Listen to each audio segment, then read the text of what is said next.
Hello, everyone. Welcome to the webinar. We're very happy you could join us. We're just gonna wait another 2 minutes so that everybody else joins.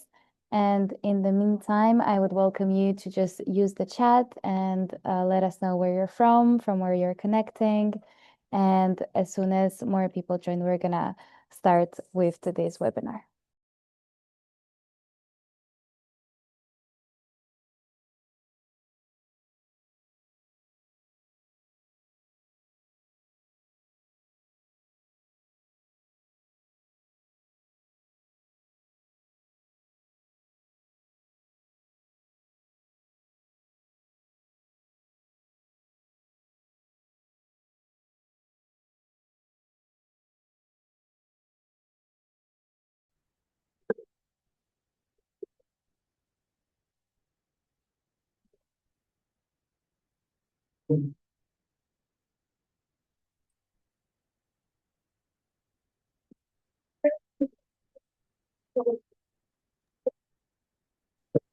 So we're gonna start with the introduction.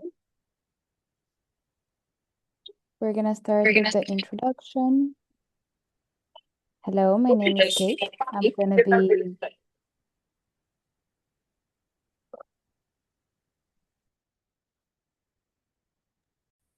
sorry.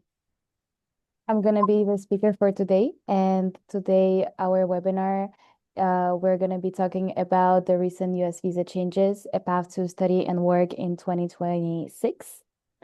And we're very glad that you could join us today. In this session, we will bring clarity to the recent updates surrounding the U.S. visa policies and explain what they truly mean for international students pursuing opportunities in hospitality.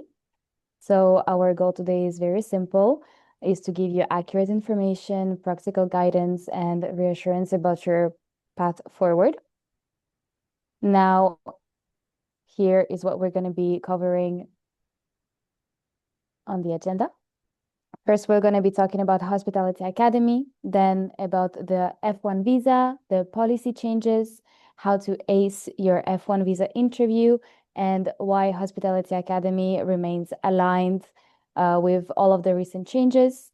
And finally, we'll also walk you through our programs, our locations, and our partners. Now, I would like to present to you our speakers. So joining us here today, we have first Christina, who is an advisor at Hospitality Academy, and she has guided numerous students through admissions and visa preparations and career development in the US.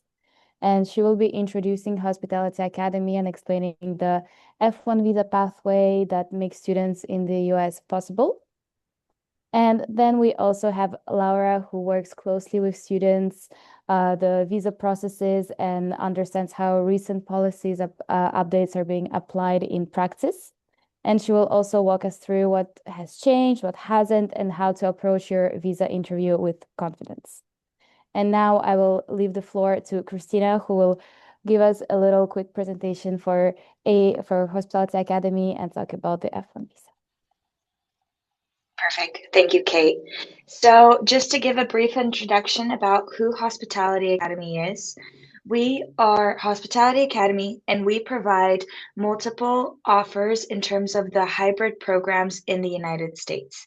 We provide both a study program as well as the opportunity to have paid experiences in the United States whilst you're studying. Now, throughout the entire program duration, you get assistance through us with the program itself, the studies, as well as the visa assistance and the recruiting assistance for the paid experience that you receive. Now, following along, what is the F1 visa? The F1 visa is one of the visas that is used for one of our programs. One of the programs that we provide is an F1 program, which is technically a study visa in the United States. It is a non-immigrant visa, which allows international candidates to be able to study in the United States. To be able to qualify for this program, what you need to have is to be accepted into an accredited US school, demonstrate financial ability to be able to cover your finances during the program studies, and maintain enrollment throughout the duration of your program studies, which is 2 to 3 years, depending on the program that you end up choosing. Now, the other position to make point of is to show intent to be able to return to your home country after completing your program. Now, following on to the next slide, the F1 framework allows you to be able to have a work authorization. What is important to note is it is not a separate visa, this work opportunity.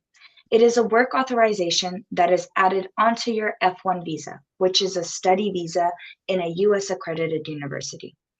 Now, this work authorization will allow you to be able to work throughout your studies for the duration of the master's or the bachelor's, depending on the program you're qualified for, as well as an opportunity to work 1 year after your graduation, which is called an OPT, optional practical training. Now, following on to the next slide, I'm gonna move on for Laura. Thank you, Christina. Hi, everyone. Now I will talk about the visa policy and recent changes. Let's go to the next slide. So perfect. Okay, we all know that politics constantly change in the US and we hear the news. News can be scary, but I want to reassure you that regarding the F1 visa, nothing has changed. It's important to note, though, that it has become more strict, the procedure. So we will address these points and how to overcome those.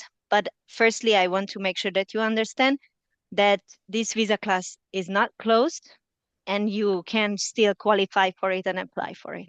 Okay. So they will pay more attention to your documents. We need to make sure that those documents are accurate, your financial proof, non-immigrant intent to the US, and institutional compliance.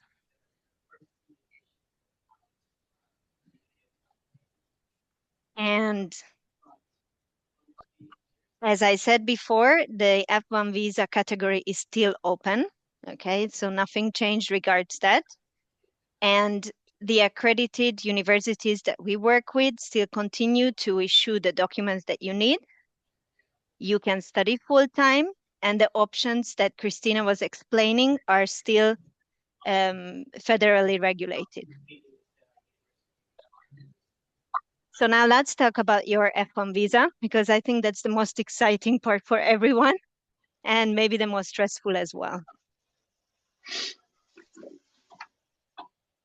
So when you go to the visa officer, it's important to understand the perspective of the officer, okay? So you know your profile, you know your past, you know what you're doing now, and you know what you want to achieve, but the officer doesn't know you, okay? So it's very important that you help the officer to understand what you want to achieve, where you come from, and how you qualify for this program, okay? So they might ask you questions like, why are you applying for this program? Or why this university? Why hospitality? What do you love about it? And what do you want to achieve? How does it fit in your long-term goals? And it's very important that you prepare your answers and that your answers make sense.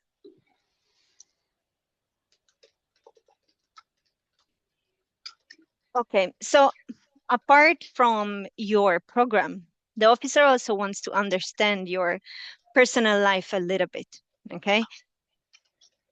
It might sound strange at first, but they want to understand your profile because a lot depends on your personal background and what you want to do in the US. They need to make sure that the purpose that you're traveling for is for studying and working purposes, and it's not for staying illegally in the US, okay? So they might ask you questions about your family, about your financial status, what you want to do after you graduate, and why are you looking for this opportunity in the US? Why are you not doing it at home? Okay, so as long as you have clear answers, you're prepared, and you are able to explain to the officer why you are standing in front of the officer that morning asking for this visa, everything is fine.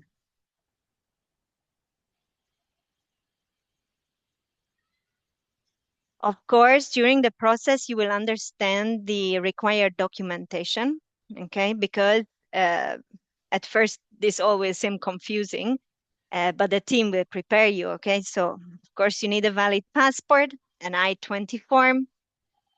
There is some information about your studies, your DS-160 confirmation, which is simply said a visa application form, your service fee receipt, bank statements, an acceptance letter from the university, okay? Of course, when you practice your answers that you are going to give to the officer, it's important that you also understand how to use your documents when you answer to the officer, okay? So you need to be very aware of your documents. You need to know what's in your documents because you use it while you give your answers to the officer.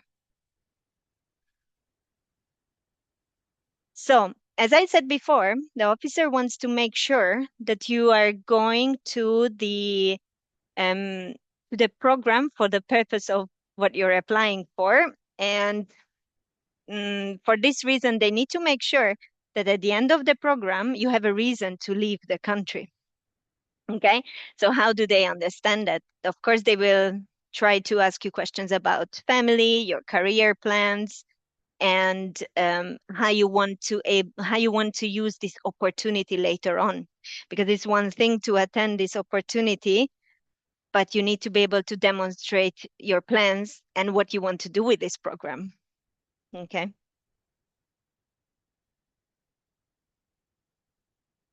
Now, we can talk about answers, we can talk about documents and how you prepare, but a lot depends on psychology on that day, okay? So in that 5-10 minutes.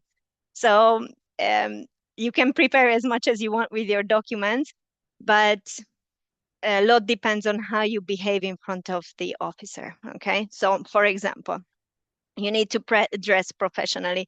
You cannot show up in a baseball cap and flip-flops, okay? Speak clearly, but for that, you need to practice. So practice is the key. Maintain eye contact with the officer, but the officer might not look at you. Maybe the officer is looking at the computer or your documents. You need to keep your head up and talk to the officer, regardless of where the officer looks, okay? And don't interrupt the officer. Stay calm and just answer to the question that you're asked, okay? So if the officer asks about your financial situation, don't start to talk about your studies in the past, or, like you start panicking and mixing answers, and at the end, it doesn't even make sense, okay? So it's very important that you relax, because again, the idea of this interview with the officer is for them to understand you, what you've been doing, what you're doing now, and what you want to do in the future, or maybe some questions about your program. But it's not an exam. You're not there to pass some kind of exam. You're there to help the officer to understand your profile. Okay? Thank you so much, Laura. That was a very clear explanation. I think that everybody now is way more stress-free about the whole situation. And I think that understanding the regulatory landscape is essential, especially in times when there is a lot of information circulating online. And I think that now is the perfect time to move from policy to opportunity. So I'm going to leave the floor to Christina, who will explain how Hospitality Academy programs remain aligned with current regulations and how students can continue pursuing academic and professional pathways in the US with structure and support. Thank you, Kate, and thank you, Laura. So just like Laura was saying, technically everything is secure for our candidates. And through our assistance and support, we are able to give the right guidance in terms of providing these F1 visas. Now, let's talk about why our students remain secure under the programs that are under the F1 visa. The Hospitality Academy works exclusively with accredited U.S. institutions. This means that under the F1 visa, you have to work under accredited universities. This will allow a stable visa throughout the process. Now, additionally onto this, why our programs are structured to comply is throughout the on-campus attendance requirements. This is something that is important because, like mentioned earlier, they are done through hybrid modalities. So if every candidate is compliant with the regulations, everything should stay secure. In addition to this, the CPT regulations and the OPT regulations through our programs are managed and be able to be secure through our candidates, where this allows our candidates to be able to work and study at the same time from the first day of their classes. Now, let me move on to our programs.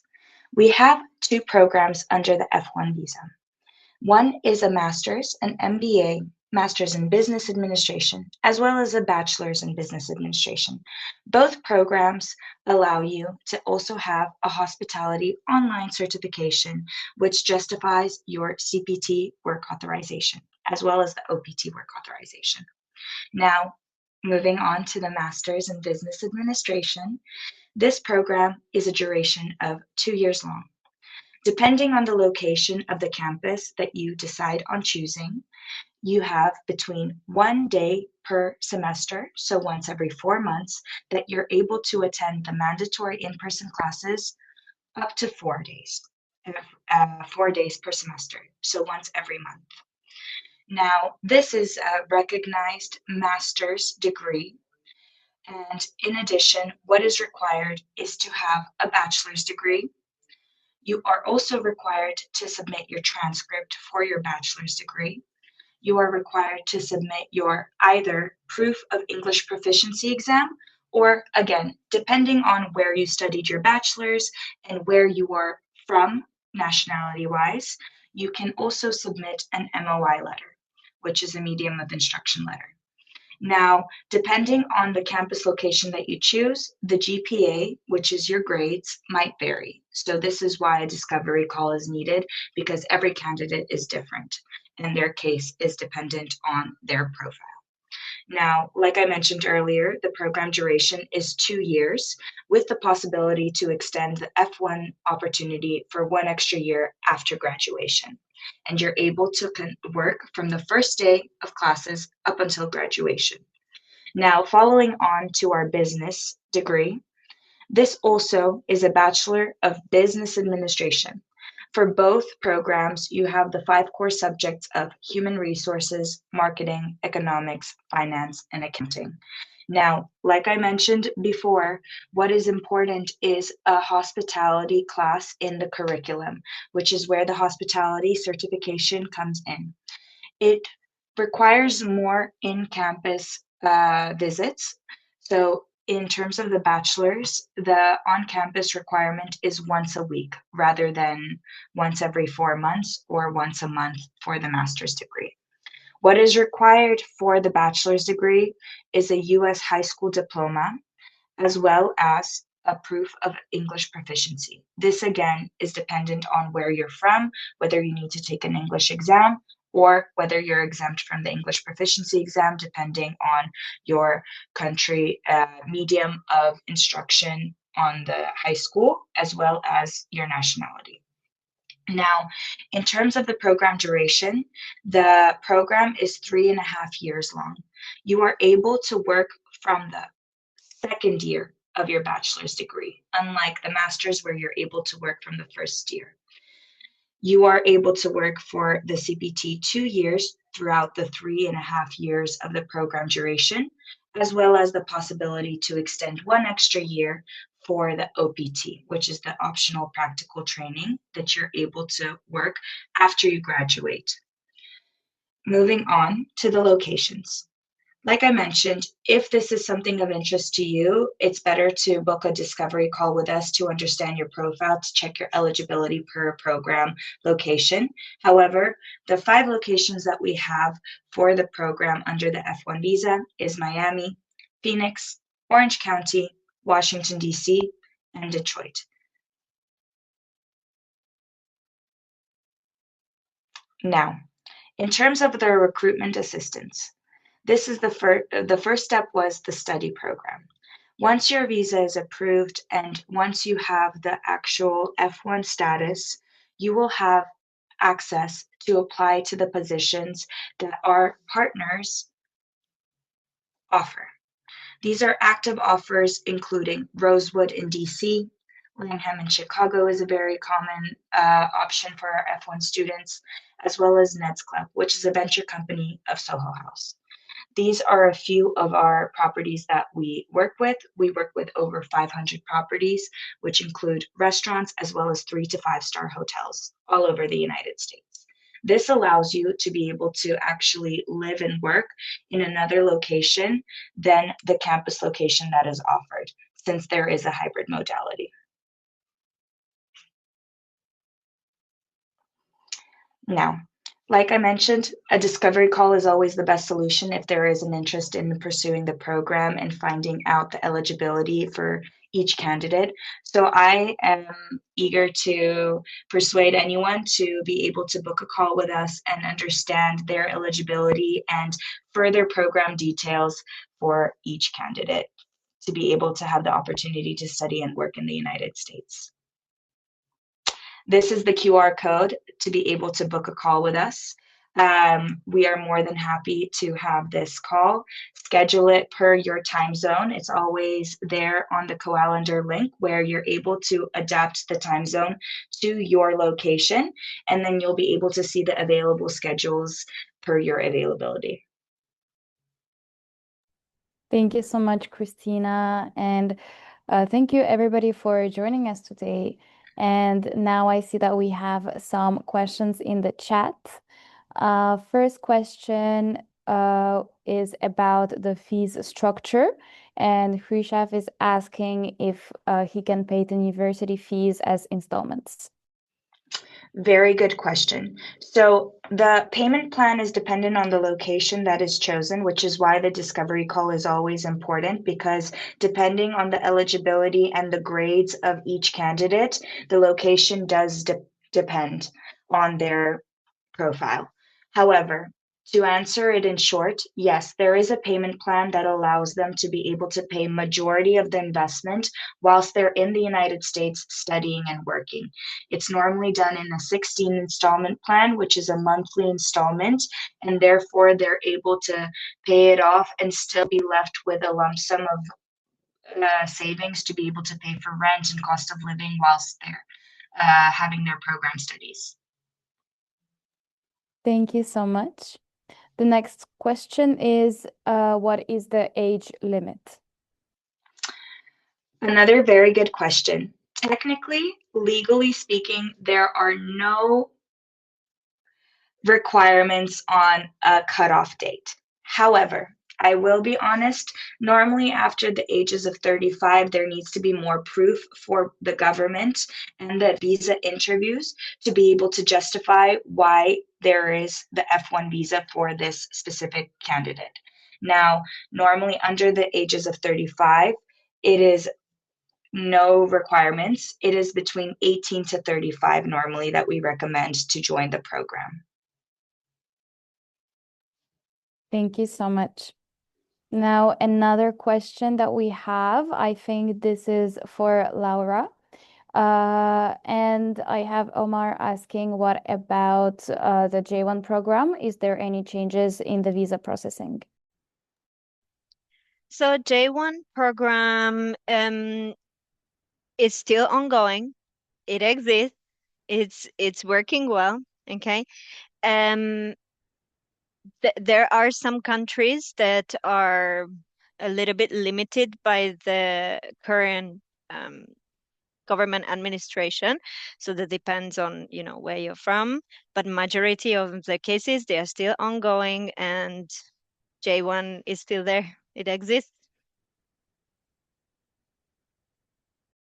Thank you so much, Laura. I have another question from Sagnik. I think this is for Christina. So Sagnik is saying that, I quote, I have 10 years of cruise lines experience with Carnival and Royal Caribbean with total of 14 years of experience in culinary. How can I directly apply for a job in the United States? Okay, so technically speaking, like I mentioned, the first step is always best to book a call with us to be able to understand your eligibility. Based on your work experience, you have this experience. However, there needs to be more details. Like I mentioned earlier, some of the requirements, which includes a bachelor's degree and etc.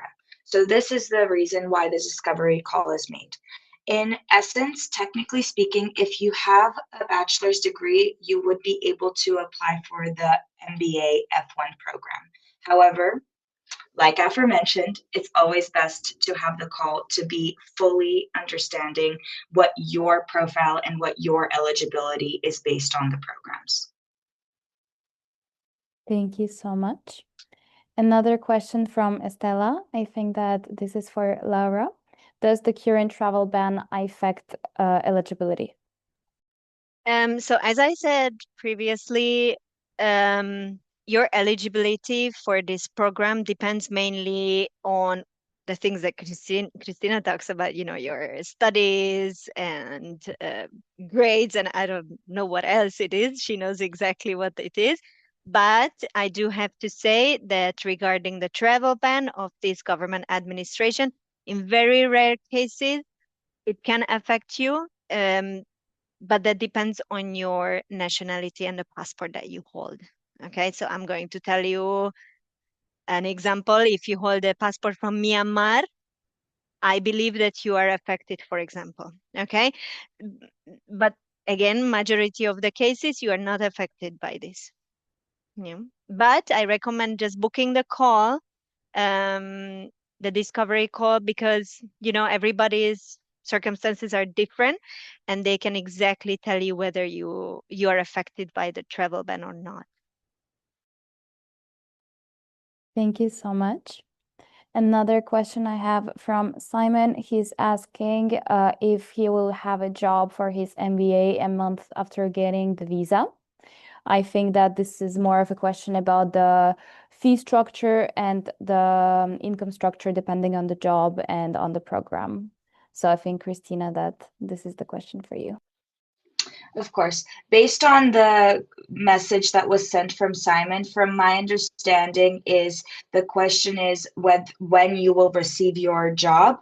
In this situation, what I always recommend, and this is something that's important to note, is if there is a desire to join the program study, it is always, if you're not in the United States already, it's always best to start the process 7 months prior to the first day of classes. So this is something that's very important to note. The reason for this is because it does take time to receive your enrollment letter, which is the first step. The second step is to get your visa approved and to have the visa. Then it is time to look for the job position in our database where we help with the recruitment process. This on average, depending on the profile again, depending on their CV and resume and experiences, takes on average between 1 to 2 months.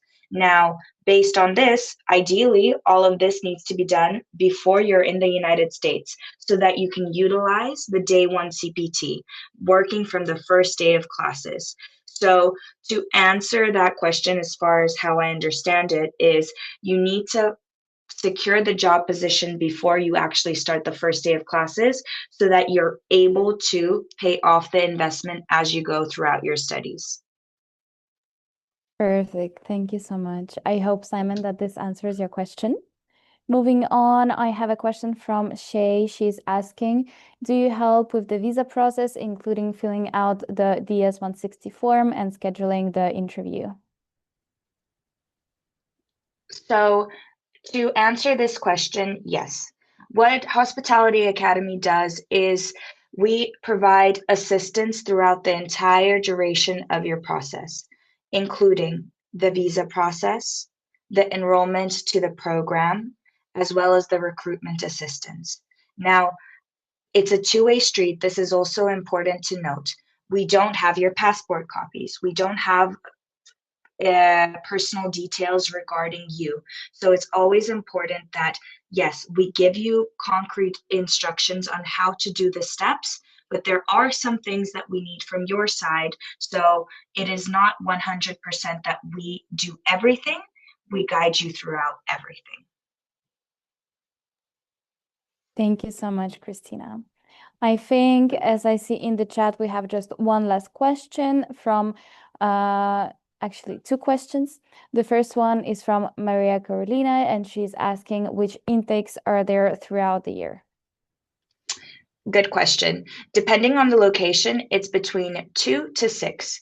Now, the most popular locations that we have, there's one location, Washington, D.C., where there's 4 intakes. For the other locations that are more so popular, it's 6 intakes. So there's more leeway towards this. Now, something important to note, if there's someone that is interested in joining a program, the intake is the first day of classes. Like I said in the previous question, if there is an interest, it's better to start 7 months prior to the actual first day of the intake class, because I'm sure you know, if you've studied in universities before, you have to be able to register to be able to get your enrollment letter and acceptance letter to start the program in itself. Thank you so much. For another question that's coming from Lucy, she's asking, you spoke about proof of funds. How much does one require? Good question. Depending on the location, I know I say this a lot, depending on the location, it is all contingent, but it is a range between 20,000 to 38,000 US dollars. Now, the 38,000 is for 2 of the campus locations. 20,000 is the minimum for 2 other locations. The bank account can be 1 between 4, as long as the total sum adds up to the required amount for the proof of funds. If the funds are not in your name, but for instance, a family member or a legal partner, this is also fine, as long as they provide an affidavit, a sponsor letter stating that, let's give an example, I, Christina, Lucy's cousin, will be sponsoring her during her studies with their bank account provided. This is sufficient. But like I said, depending on location, the amount is dependent. Thank you so much, Christina. I don't see any other questions in the chat.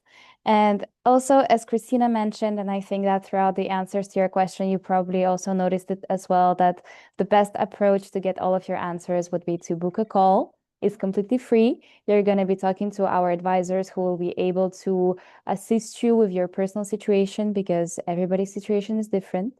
But I still hope that this webinar answered your question, that you'll learn something new, and we will be seeing you on our other webinars or directly inside the discovery calls.